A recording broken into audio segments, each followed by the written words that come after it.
What's up, my fellow trader? If you're watching this video because you had a big loss or drawdown recently, I'm really sorry to hear that, but I promise I'm going to give you concrete steps to get you back on track quicker and with some extra motivation going forward.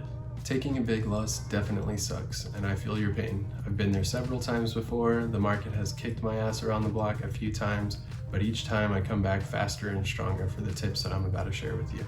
Becoming a successful trader is especially hard because big setbacks like this are basically a necessary part of the process. Mark Douglas said that all great traders lost what they considered a fortune before they became consistently profitable. I'll touch more on that later. Every loss is relative to each person. What might be a small loss for someone might be a big loss to somebody else. Either way, it still hurts all the same. Some of you may be trading with a smaller account, and sure, the financial hit wasn't so bad, but you lost the last 3 months of progress and gave back 30% of your account. That still hurts, you know? And honestly, I would recommend that because the more you can have these painful lessons without giving away all your money to the market as tuition, the better off you are. Before we get started, I just want to preface that this video is not intended for people that just lost everything, okay? This is more for traders that are on a journey to become consistently profitable, and they know that they're inevitably going to have big drawdowns, setbacks, and the sooner that you can get back on your feet, the sooner you're going to end up reaching your goals. All right, let's get into it. So the first thing you need to do is reduce your stress levels. After a painful loss, your mind is racing. You know, you're beating yourself up, you're thinking about all the things you could have done, should have done. It's just not a good mindset to do anything. If you just took that big loss today or got fed up after a big drawdown, then this is the time to do it. On the other hand, if you had your big loss a few days ago, you're probably past this point and you're ready to move on to the next steps. So you need to cool off. You need to do something that really gets your mind off of trading, something where you get totally in the moment, like a flow state. And I do that through exercise. I personally like to play basketball. I can chase around a ball like a hamster on a wheel. Really anything that takes your mind off of it works, but exercise also has the physiological benefits, so I think it's kind of a win-win. So the main point here is that you're clearing your head, you're trying to forget about it for a little bit so that you can reset and have a better perspective for the next steps going forward. The next step is to journal about your experience in the first person. So you can write this or type this, whatever you want. So the main goal here is just to vent and to get it all out. You can talk to somebody if somebody's willing to listen to you and understands it, but for me, trading is a personal journey.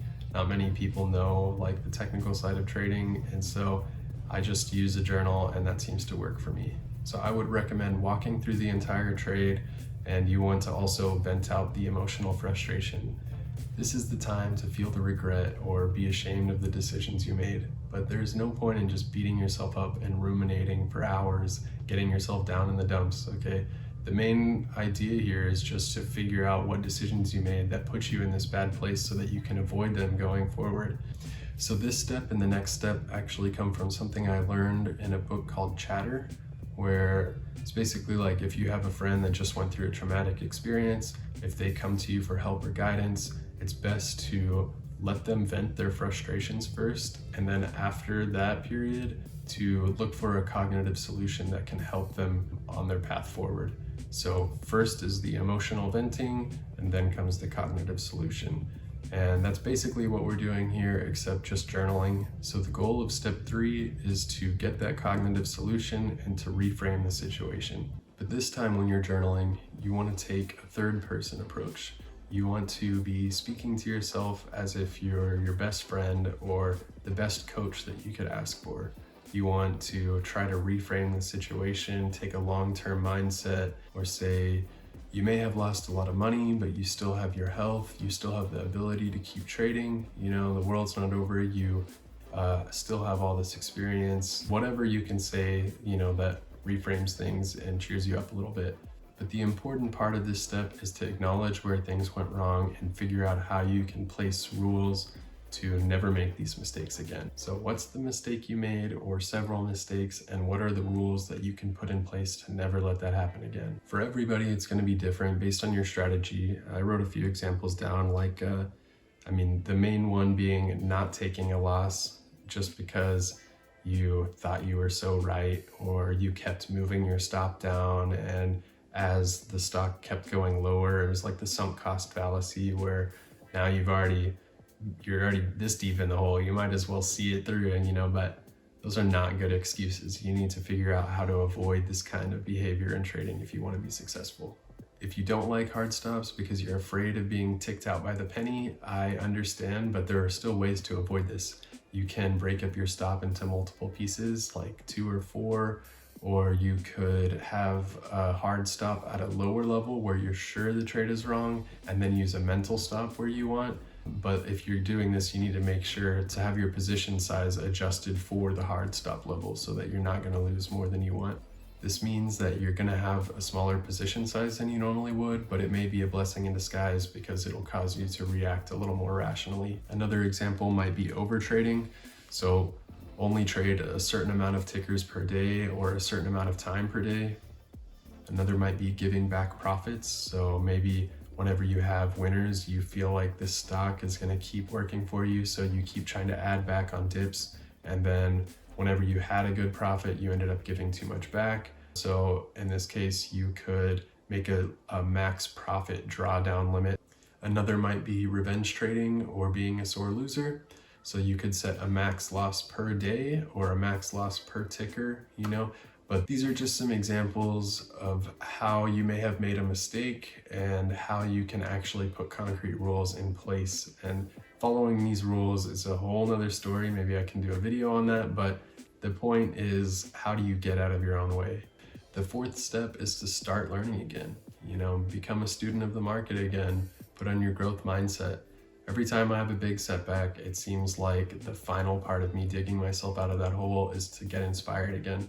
I would recommend reading or trading podcasts, something that is maybe less technical and more story-oriented.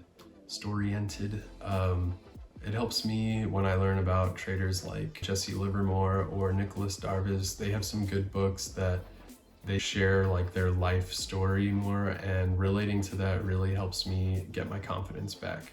As opposed to William O'Neill's book, How to Make Money in Stocks. That book is amazing, but I think it's more encouraging for me to hear about a personal story. Podcasts work really well because people usually give their trading background, and I just find that stuff really inspiring. It makes me relate to them, and then I'm kind of just like, man, if these people can do it, I can do it.